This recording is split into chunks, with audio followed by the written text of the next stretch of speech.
Hello friends, welcome back to my channel. I hope आप सब अच्छे होंगे। आज आप सबके साथ अपने जेट प्लांट को शेयर करेंगे।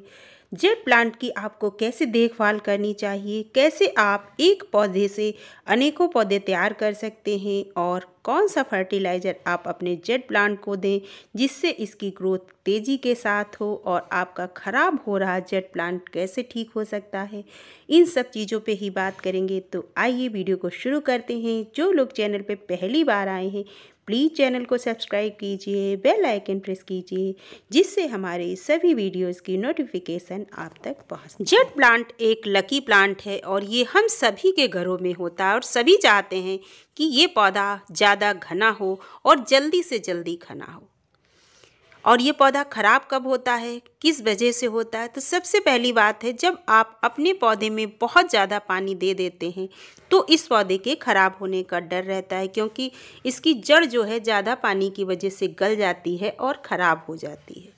तो इसीलिए कभी भी अपने जेट प्लांट में ओवर वाटरिंग ना करें। आपको कैसे पता चलेगा कि आपके पौधे में ज़्यादा पानी है? अगर आपके पौधे की पत्तियां पीली होकर के गिरने लग जाएं तो आप समझ लीजिए कि आप अपने जेट प्लांट को ज़्यादा पानी दे रहे हैं। तो ज़्यादा पानी ना दें। अगर पत्तियां गिर रही हैं तो 3-4 दिनों के लिए पानी देना बंद कर दीजिए। कभी भी आपका जेट प्लांट पानी की कमी से ख़राब नहीं होगा। जब भी ख़राब होगा ज़्यादा पानी की वजह से ही खराब। सर्दियों का जो टाइम होता है उस टाइम पर इसकी ग्रोथ रुक जाती है और पौधे की पत्तियां पीली होकर अगर गिर रही हैं तो वो ओवर वाटरिंग की वजह से नहीं होता।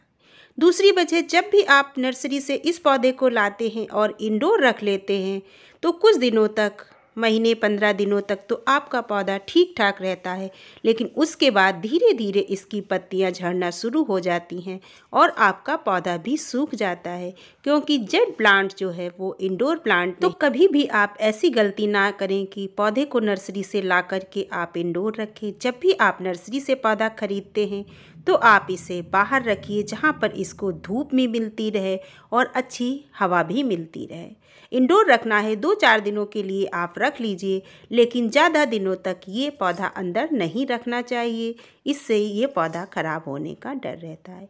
एक ही गमले में लगा एक ही पौधा है और आप देखिए कितना घना है हमारा पौधा।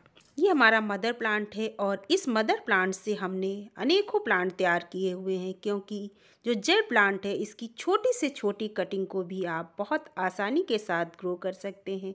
इसमें 10-15 दिनों में बहुत आसानी से जड़ें बन जाती हैं और इसकी आप चाहे मोटी से मोटी कटिंग लगा लीजिए और चाहे पतली से पतली कटिंग लगा लीजिए, हर तरीके की कटिंग चल जाती है। यही सबसे ज़्यादा खासियत है जेट प्लांट की। मोटी कटिंग को लगाएंगे तो कुछ ज़्यादा दिनों में जड़ें आती हैं और छोटी छोटी कटिंग को अगर आप लगाते हैं तो इसमें 10-12 दिनों में जड़ें आ जाती हैं। और चाहे आप 1 इंच की कटिंग को भी लगाएं तो भी उसमें जड़ें बहुत जल्दी निकल के आती हैं। अब देखिए हमने ये कटिंग्स लगाई थी और कितनी अच्छी तरीके से चली हैं। इसकी कटिंग लगाने चाहे आप किसी भी मौसम में इसकी कटिंग लगाइए, सर्दी, गर्मी, बरसात, हर टाइम पर इसकी कटिंग चल जाती है और कभी भी ना सूखती है और ना ही ख़राब होती है। तो आप एक जेट प्लांट से सैकड़ों जेट प्लांट तैयार कर सकते हैं। बहुत ही आसान है। देखिए इसमें भी जड़ें बन गई हैं और हमने इन्हें कुछ दिन पहले ही लगाया था। कटिंग लगाते समय बस एक बात का ध्यान रखना है कि इनको मिट्टी में अच्छे से लगा करके दबा दीजिए। मिट्टी में एयर नहीं रहनी चाहिए। अगर ये मिट्टी में दबा कर नहीं लगाएंगे तो आप जब पानी देंगे तो आपका ये पौधा जो लगी है मिट्टी में कटिंग वो गिर जाएगी और ख़राब हो जाएगा। जेट प्लांट को घना करने के लिए जो सबसे ज़रूरी काम है वो है पौधे की पिंचिंग करना। जितनी ज़्यादा आप पौधे की पिंचिंग करेंगे आपका पौधा उतना ही ज़्यादा घना होगा। तो आप चाहे टोपियारी बनाते हैं तो भी उसकी पिंचिंग कीजिए और आपका कोई प्लांट है तो उसकी भी आप पिंचिंग कीजिए, आपका पौधा तभी घना होगा। और दूसरा, जब आप पिंचिंग करने के बाद अपने पौधे को दे देते हैं फर्टिलाइज़र तो और भी तेज़ी के साथ आपके जेट प्लांट की ग्रोथ होती है। तो जो फर्टिलाइज़र हम अपने पौधे को देने वाले हैं उसको देने के बाद आप देखिए आपके पौधे की ग्रोथ कितनी फास्ट होती है। वैसे जेट प्लांट को बहुत ज़्यादा खाद देने की ज़रूरत नहीं होती है, लेकिन जब सर्दियां ख़त्म होती हैं और गर्मियों की शुरुआत होती है तो इस पौधे को एक बार खाद ज़रूर दे देना चाहिए। और अगर आपके पास गोबर की खाद है तो उससे अच्छी और कोई खाद नहीं हो सकती जेट प्लांट के लिए। जितना बड़ा आपका पौधा है उस हिसाब से आप अपने पौधे को खाद दे सकते हैं। ये छोटे छोटे गमले में लगे हुए पौधे हैं तो इनमें हल्की हल्की मुट्ठी को भरिए और 2-2 मुट्ठी खाद दे दीजिए। इतनी खाद इन पौधों के लिए काफ़ी है। लेकिन अगर कोई आपका बड़ा पौधा है और बड़े प्लांटर में लगा हुआ है तो उसके लिए 3-4 मुट्ठी गोबर की खाद देनी चाहिए। लेकिन अगर आपके पास गोबर की खाद नहीं है तो ऐसा नहीं कि आपका जेट प्लांट घना नहीं होगा, बढ़ेगा नहीं। उसके लिए आपके घर में ही आपके किचन में मौजूद है आपकी फर्टिलाइज़र, और वो है ये हमारी चाय की पत्ती। 1 चम्मच फ्रेश चाय की पत्ती ले लीजिए। और गमला अगर आपका छोटा है, जैसे कि ये हमारा गमला है छोटा, तो इसमें 1 चम्मच फ्रेश चाय की पत्ती काफ़ी है। इतना डाल दीजिए और डालने के बाद मिट्टी को अच्छी तरीके से मिला दीजिए, जिससे कि चाय की पत्ती और मिट्टी अच्छी तरीके से मिल जाए।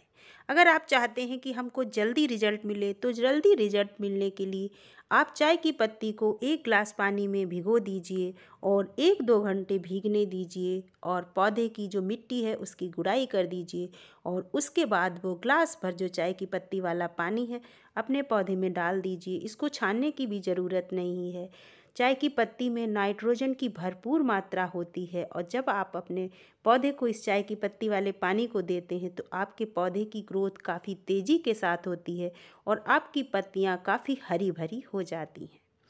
तो इस तरीके से भी आप चाय की पत्ती को दे सकते हैं। जब आप गोबर की खाद देते हैं तो उसके बाद आप अपने पौधे को पानी ज़रूर दीजिए, क्योंकि जब पानी देंगे तो आपके पौधे को खाद नीचे तक पहुंचेगी और अच्छे से लगेगी। लेकिन बहुत ज़्यादा मात्रा में पौधे को पानी नहीं देना। आप देख सकते हैं हमारे पौधे काफ़ी हरे भरे और घने हैं। हम अपने पौधों को गोबर की खाद भी देते हैं और जब नहीं होती है गोबर की खाद तो हम चाय की पत्ती का भी इस्तेमाल करते हैं। अगर हमारी जानकारी आपको अच्छी लगी है तो प्लीज़ वीडियो को लाइक कीजिए, शेयर कीजिए। नेक्स्ट वीडियो में फिर मिलते हैं।